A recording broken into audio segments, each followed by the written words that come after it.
Hello दोस्तों, आप सबका स्वागत है मैक्टर्स यूट्यूब चैनल में। सबसे पहले अपने चैनल को लाइक शेयर एंड सब्सक्राइब करें। चलो आज की वीडियो में ये इसे स्टार्ट करते हैं। जो आज का हमारा टॉपिक होगा वो होगा फार्माकोलॉजी को कैसे पढ़ें, हाउ टू स्टडी फार्माकोलॉजी।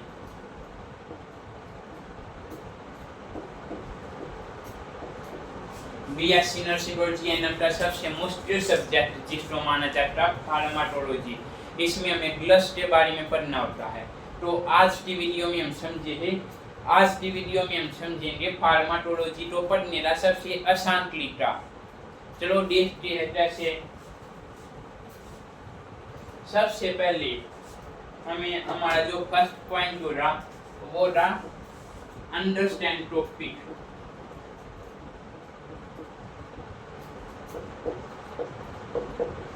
मतलब जो भी हम ब्लड पढ़ने वाले हैं, जो भी हम सिस्टम की या किसी बीमारी की ब्लड पढ़ने जा रहे हैं, उसके बारे में समझना। इसका हम एग्जाम्पल देखते हैं। जैसे हम इमेटिस के बारे में पढ़े, ये जीआई सिस्टम की ब्लड है। सबसे जो हमारे पहले पॉइंट का मतलब ये हो रहा कि इमेटिस के बारे में समझना। इमेटिस क्या होती है आपको यही नहीं पता होगा तो आपका आगे पढ़ना बिल्कुल बेकार है। सबसे पहले आपका पहला काम होगा इमेटिस के बारे में समझना। इमेटिस ब्लड, वो ब्लड जो blood used for emesis, emesis यानी कि वोमिटिंग। टर्म को समझना। हम यहाँ पे टॉपिक के साथ टर्म लिखेंगे। उस टर्म को समझना, उस टॉपिक को समझना। जैसे कि इमेटिस, इमेटिस क्या होती है? वो ब्लड जो इमेसिस करवाती है। इमेसिस यानी कि वोमिटिंग। तो यहाँ से हमें समझ में आई इमेटिस वो ब्लड है जो वोमिटिंग करवाती है। यहाँ से हमारा जो टॉपिक है, हमारी जो टर्म है वो क्लियर हुई। इसके बारे में चलते अपनी नेक्स्ट स्टेप की तरफ। वो हमारा दूसरा स्टेप अंडरस्टैंड मैकेनिज्म।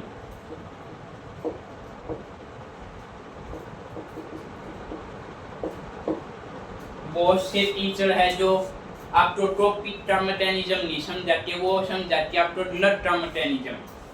आप या इसको यहाँ पे स्किप करके नीचे जाके मैकेनिज्म ऑफ ब्लड भी कर सकते हो। पर जो ये मैकेनिज्म ऑफ ब्लड है, ये ब्लड है, ये आपके लिए थोड़ा कॉम्प्लिकेटेड होगा। और आप स्टार्टिंग में उस मैकेनिज्म को समझ लोगे तो वो आपके लिए होगा इजी। तो हम स्टेट वर्किंग देखते हैं। स्टेट वर्किंग हमें क्या करना होगा?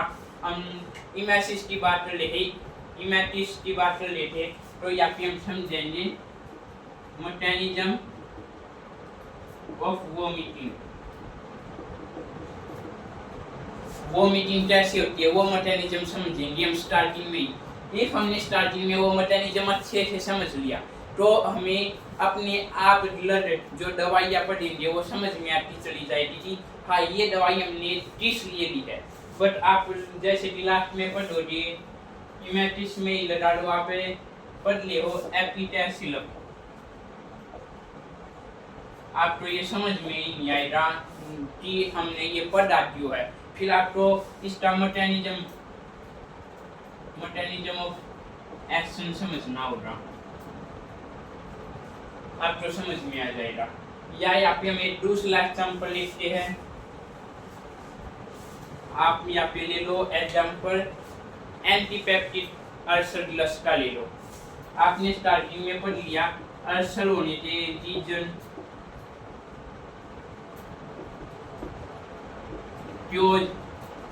यानी कि अल्सर का मैकेनिज्म पढ़ लिया कि कैसे हो रहे हैं। तो फिर आपने पढ़ी ब्लड पढ़ी आपने पेंटाप्लाजोल।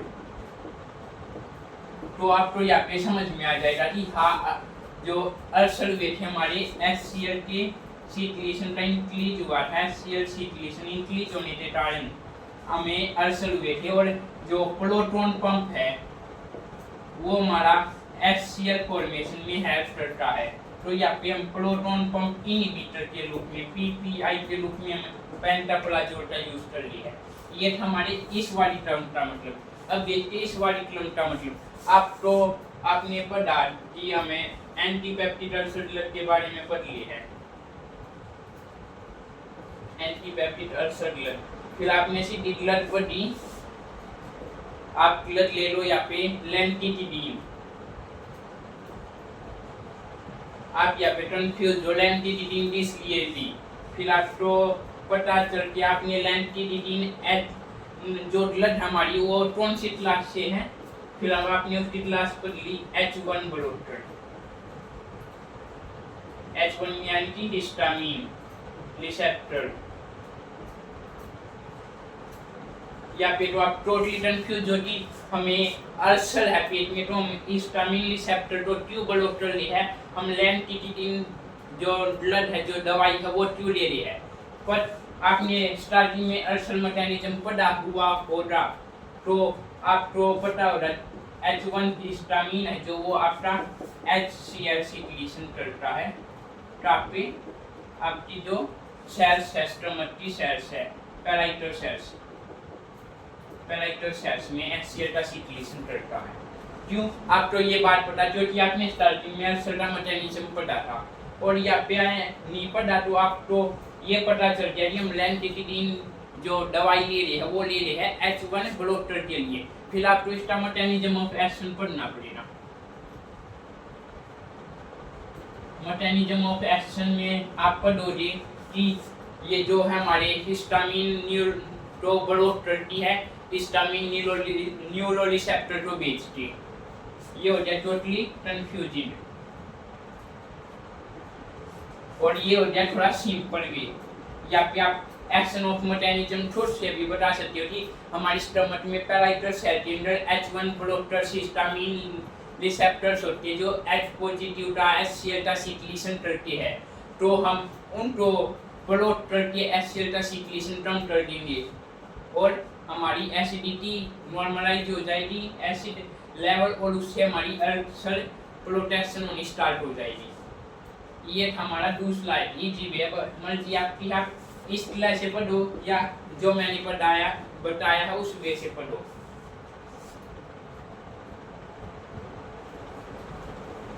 अब है हमारा थर्ड स्टेप।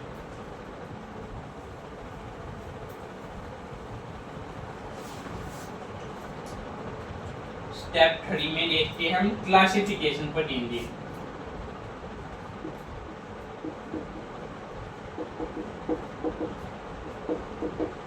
क्लासिफिकेशन कौन सी हम लत पढ़ने वाले हैं। जैसे कि अभी हम फिलहाल एंटीपेप्टिक अल्सर लत पढ़ ली है।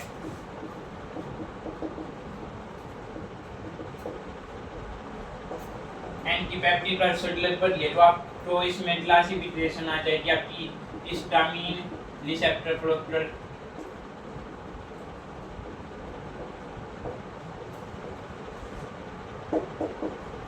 प्रोटॉन पंप इनहिबिटर,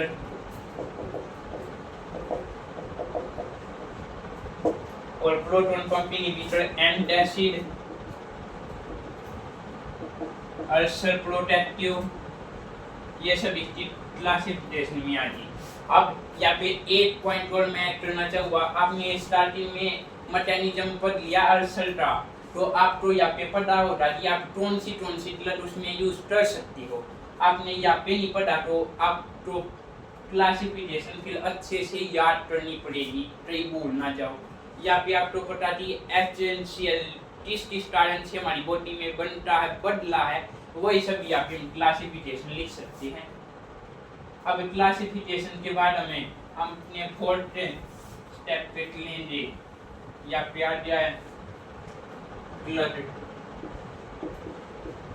ग्लस और लूट, या ये सारी चीजें हम यहाँ पे पढ़ लेंगे। जैसे हिस्टामिन रिसेप्टर ब्लोटर में हमारी ब्लड है जो ये थी हमारी क्लासिफिकेशन। ग्लड आदि में लैंटिटिडीन, फोमिटिडीन, या फिर हमें ये डॉक्सोएंजिलिटियम बीडी, ओरल रूट से ये इसकी डोज रूट पढ़ लेंगे जैसे लैंटिटिडीन की है। ये था हमारा फर्स्ट स्टेप। इसके बाद हमने यहाँ तक पढ़ लिया, तो यहाँ पे ब्लड डोज रूट इन अलग अलग लिख सकते हो आप, कंफ्यूजन ना हो। डोज और रूट ऑफ ब्लड। स्टेप पे एक्शन ऑफ मैकेनिज्म। ये आपको पहले आपने ये पॉइंट स्किप नहीं किया होगा तो ये आपको आता पहले से ही, और आपने ये पॉइंट स्किप कर दिया तो आपको यहाँ पे ये पढ़ना बहुत मोस्ट इम्पोर्टेंट है। इतना हो गया। इसके बाद हम स्टेप पे पढ़ेंगे उसकी इंडिकेशंस।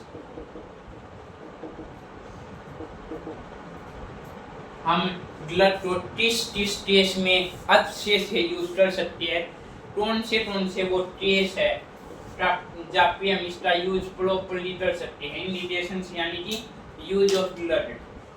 इंडिकेशन लिख लो या इसको यूज लिख लो। फिर हमारा एक पॉइंट में पढ़ेंगे कि टोटल इंडिकेशंस। इंडिकेशंस मतलब यूज टोटल इंडिकेशंस, या फिर हमने पढ़ लिया किस केस में हम उनका यूज कर सकते। तो टोटल इंडिकेशन में पढ़ेंगे किन केसेज में ये दवाई लिस्टेड है, हमें बिल्कुल भी यूज नहीं करनी है, वो सब हम पढ़ लेंगे टोटल इंडिकेशंस में। फिर आता है हमारा 9th पॉइंट। 9th पॉइंट में पढ़ेंगे हम side effect.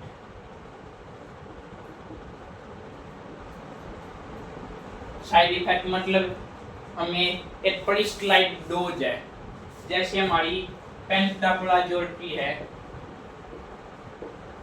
40 mg oral use से। तो इफ हम पेंटाप्लाजोल को 40 mg हमारी जो डोज है उससे ज्यादा अमाउंट में, उसकी अमाउंट ज्यादा ले ले, इंक्रीज फॉर्म में ले ले, तो उसके क्या क्या साइड इफेक्ट हमारी बॉडी पे आएंगे, वो सारी चीजें हम साइड इफेक्ट में पढ़ेंगे। फिर हमारा last load of nurse.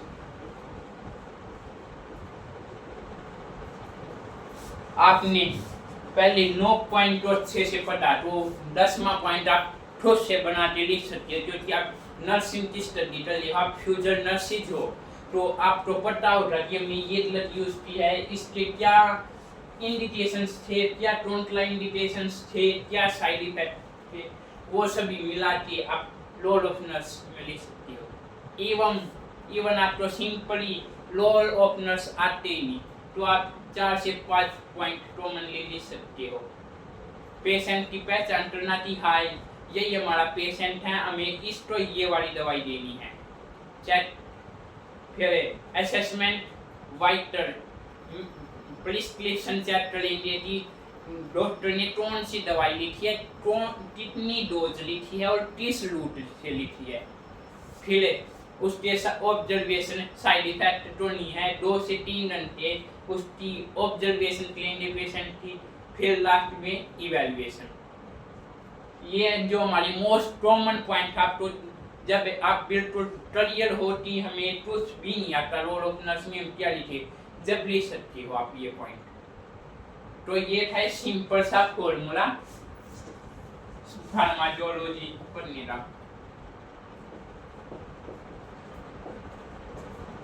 Formula to study pharma. सबसे पहले हम टर्म को समझेंगे, उसका मतलब क्या है, वो किस लिए यूज हुई है।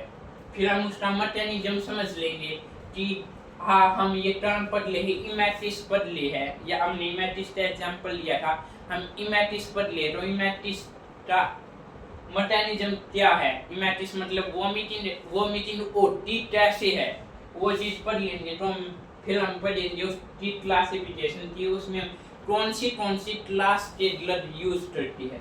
फिर हमें क्लास वाइज ब्लड के बारे में पढ़ेंगे, फिर उनकी डोज और लूट पढ़ेंगे। फिर हम एक्शन ऑफ मैकेनिज्म, आपने यहाँ पे समझ लिया मैकेनिज्म ऑफ एक्शन, तो एक्शन मैकेनिज्म ऑफ एक्शन या एक्शन ऑफ मैकेनिज्म आपको यहाँ पे ट्रोई मैटरनीटर की जो आपने यहाँ पे बहुत ही अच्छे से पढ़ा, तो यहाँ पे भी आपको बिल्कुल क्लियर है, वो टॉपिक आपके बिल्कुल दिमाग में सेट है। फिर उसके इंडिकेशंस और कॉन्ट्रा इंडिकेशंस, साइड इफेक्ट और लास्ट में लोड ऑफ नर्स। ये था बहुत ही सिंपल फॉर्मूला, आप एक बार इसको पढ़ के देखो और आपको समझ में नहीं आती फार्मा तो हमारी कल से क्लासेस स्टार्ट हो जाएगी। सबसे पहला टॉपिक हमारा जीआई सिस्टम रहेगा, क्लासेस देखो और फार्मा तो बहुत ही इजी वे में बहुत ही अच्छे से पढ़ो। Thank you, bye.